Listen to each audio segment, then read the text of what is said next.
Baiklah, Assalamualaikum warahmatullahi wabarakatuh. Saya Rina Minita Gusliana, mahasiswa Pasca Sarjana Universitas Negeri Padang. Saya di sini akan menjelaskan tentang populasi dan sampel dalam penelitian ilmu pengetahuan sosial.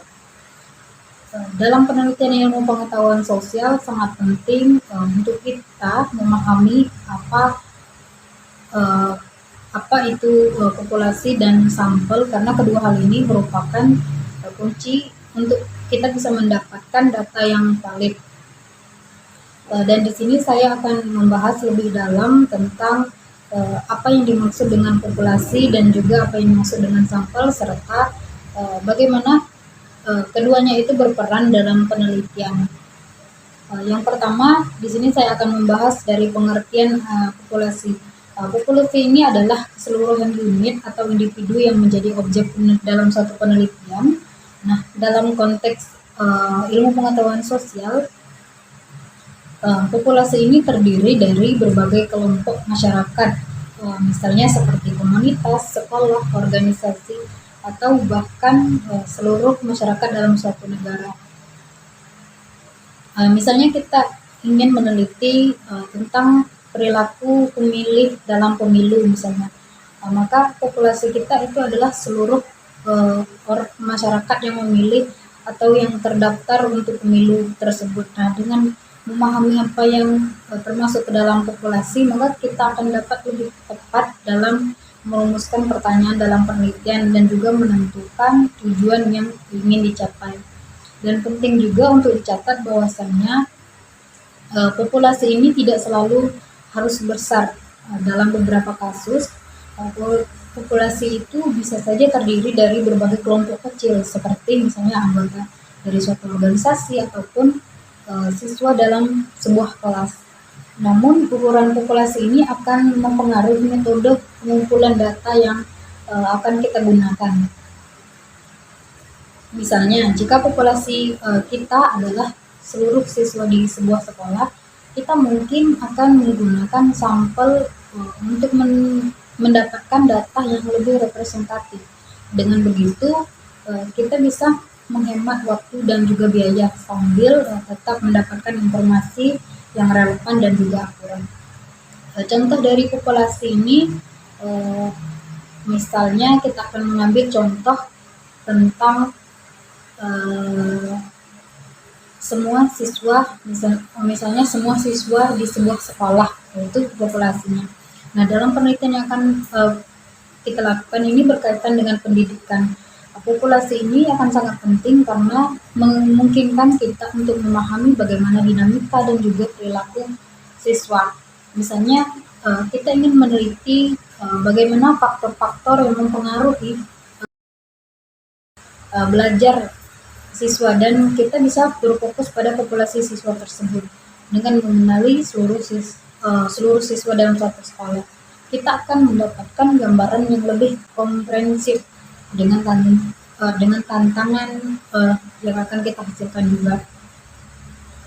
Selain itu, saya akan juga membahas tentang karakteristik populasi. Setiap populasi itu memiliki karakteristik yang unik, yang sangat penting untuk kita teliti. Salah satu karakteristik utama dari populasi yaitu adalah ukuran populasi itu sendiri, yang merujuk pada banyaknya individu termasuk dalam kategori populasi. Nah, ukuran ini bisa bervariasi dari yang sangat kecil seperti kelompok atau komunitas hingga yang sangat besar seperti seluruh warga dalam suatu negara. Dan penting juga untuk dicatat bahwasannya ukuran dari populasi ini tidak mempengaruhi bagaimana metode penelitian yang kita gunakan. Misalnya dalam populasi yang besar, peneliti mungkin akan menggunakan teknik sampling untuk bisa menghemat waktu dan juga biaya. Dan sedangkan dalam populasi yang kecil, mungkin peneliti bisa dilakukan secara keseluruhan. Dan selain ukuran populasi, variabilitas juga menjadi sangat penting. Variabilitas ini dapat berkaitan dengan berbagai faktor seperti usia, gender, ataupun latar belakang baik dari pendidikan dan juga status sosial maupun ekonomi. Misalnya dalam penelitian yang berfokus pada perilaku konsumen dalam memahami bagaimana variasi dalam demografi, maka hal ini akan dapat bisa memberikan wawasan yang lebih dalam tentang referensi dan juga kebiasaan dalam membeli. Nah, faktor-faktor ini tidak hanya bisa membantu peneliti dalam merumuskan pertanyaan dalam suatu penelitian, tetapi juga bisa menganalisis data yang diperoleh. Dan selain itu, karakteristik lainnya itu aksesibilitas, yang dimana menjadi faktor penting dalam mengakses populasi dan juga pengumpulan data. Itu sangat mempengaruhi. Misalnya peneliti mungkin akan menghadapi berbagai tantangan dan juga mendapatkan informasi yang diperlukan, dan pada akhirnya itu dapat berdampak pada kualitas dan juga validitas dari suatu penelitian. Selanjutnya yaitu tentang sampel. Sampel ini adalah bagian dari populasi atau bagian kecilnya. Nah, diambil untuk dianalisis dan perannya itu sangat penting dalam suatu penelitian. Dengan menggunakan sampel, peneliti itu bisa membuat inferensi atau generalisasi tentang populasi secara keseluruhan tanpa harus meneliti setiap individu atau objek yang akan diteliti. Nah, hal ini sangat berguna terutama ketika populasi yang ingin diteliti itu terlalu besar atau terlalu sulit dijangkau. Misalnya, jika kita ingin memahami tentang perilaku belajar siswa dalam sebuah sekolah dengan misalnya 1.000 siswa, tidak praktis untuk mendapatkan data dari semua siswa tersebut. Sebagai gantinya, kita bisa mengambil beberapa sampel, misalnya dari 100 siswa saja yang bisa digunakan untuk mewakili populasi yang ada. Nah, contoh lain yang relevan yaitu ketika kita ingin melakukan penelitian tentang perilaku pemilih dalam pemilu misalnya. Jika populasi kita itu adalah 10.000 pemilih yang terdaftar, maka kita tidak perlu meneliti semua pemilih untuk bisa mendapatkan pemahaman yang lebih baik tentang hal itu. Kita bisa mengambil sampel sebanyak 200 pemilih saja dari populasi tersebut. Maka kita akan bisa menganalisis data yang diperoleh dan juga bisa menarik kesimpulan yang dapat diterapkan dalam seluruh populasi pemilih dalam pemilu tersebut. Dengan cara ini, pengguna sampel memungkinkan peneliti untuk melakukan penelitian secara lebih efisien dan efektif sambil tetap mendapatkan informasi yang relevan dan juga akurat. Selanjutnya yaitu tentang pentingnya menggunakan sampel dalam penelitian.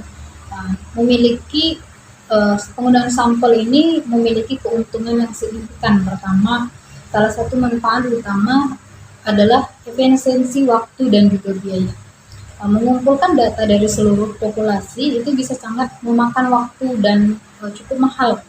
Misalnya kita ingin melakukan survei di seluruh masyarakat dalam suatu negara, maka biaya dan juga waktu itu sangat diperlukan dan juga biayanya akan sangat besar. Dengan mengambil sampel, peneliti akan bisa menghemat sumber daya dari yang ada dan juga bisa memungkinkan peneliti untuk lebih fokus pada analisis data yang lebih dalam dan bermanfaat daripada terjebak dalam proses pengumpulan data yang cukup panjang. Selain itu, penggunaan sampel juga akan bisa memberikan kemudahan dalam pengolahan data, dan pengolahan data dari sampel itu jauh lebih mudah dibandingkan dengan harus menangani data dari populasi yang begitu besar. Ketika bekerja dengan sampel yang lebih kecil, maka kita sebagai peneliti itu dapat lebih cepat menggunakan dan menganalisis serta menarik kesimpulan dari data yang ada. Hal ini juga akan membuka peluang untuk menganalisis lebih dalam dan juga secara terinci. Dengan fokus pada sampel, peneliti akan dapat melakukan studi dengan lebih dalam terhadap karakteristik dan juga perilaku individu dalam sampel tersebut. Sehingga menghasilkan wawasan yang lebih dalam dan juga kaya dan juga relevan. Maka hal ini sangat penting untuk meningkatkan kualitas penelitian dan relevansi hasil yang diperoleh. Selanjutnya saya akan membahas tentang metode dari pemilihan sampel.